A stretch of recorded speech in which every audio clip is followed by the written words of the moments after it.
Commercial technology is rapidly evolving, especially AI and autonomous systems, and this is impacting the character of war.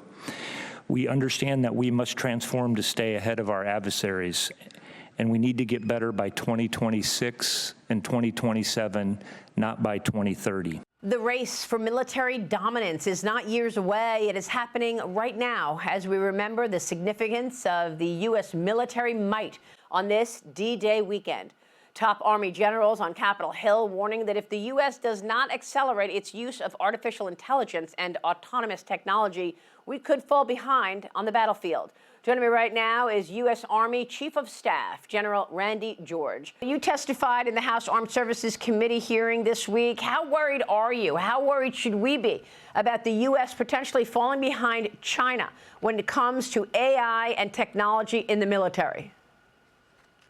Well, we're doing everything that we can, and I think that everyone knows that American ingenuity is the best in the world, and making sure that we're working with those companies throughout America to produce the kind of drones that we need inside of our formation. Drones, autonomous systems. We're using artificial intelligence really, in logistics and targeting and everything that we're doing.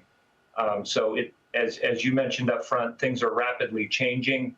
What is not going to change is just the grit and determination and toughness of our soldiers, and we continue to train and test that on a daily basis as well. And you've got increasing numbers of people wanting to work alongside you, a big win for the Army this week, enlisting 61,000 new troops ahead of the September deadline. What's behind the surge? Is it enough to fix the long-term recruiting crisis?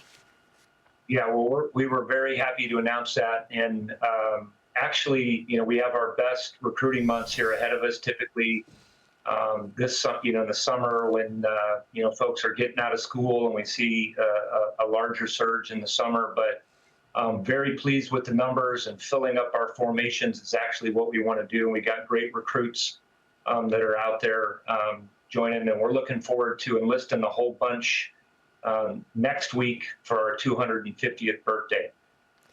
Exactly. I know President Trump is set to host a military parade next weekend for the 250th anniversary of the Army. Happens to fall on President Trump's birthday, which I love as well.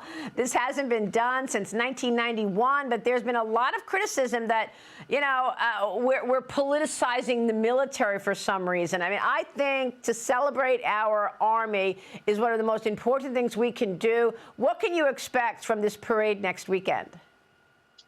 Well, we're really excited, and this is, again, 250th birthday is a big deal for us. We've been planning this for a good long time. Everybody, when I've been in the Army for a long time, people love to see our equipment. Most importantly, they love talking to our soldiers, and we're looking forward to having them here. And we expect several 100,000 people down there to be able to see this, and then to have it on the news. America's soldier, and that's really American soldiers, really what we're celebrating.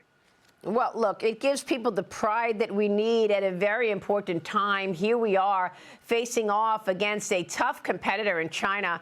I know that when you look at the Navy, the Chinese have a larger Navy than we do. What can you tell us about the competition with China and what you're expecting on the battlefield when it comes to the Communist Party and its military might? One of our big focus areas is out in the Indo-Pacific, and we, with U.S. Army Pacific and the 25th Infantry Division, again, we know the battlefield is changing, and what we're doing to change and transform our formations, that's been kind of the centerpiece for us, is making sure that we are transforming those units and bringing the latest technology to them, and making sure that we stay ahead. I will tell you, a lot of these technologies are going to be more cost effective. And you look at drones and some of these systems that are much cheaper, and that's what we're really focused on as well. So our big focus is making sure that we have the best, remain the best Army in the world, and do that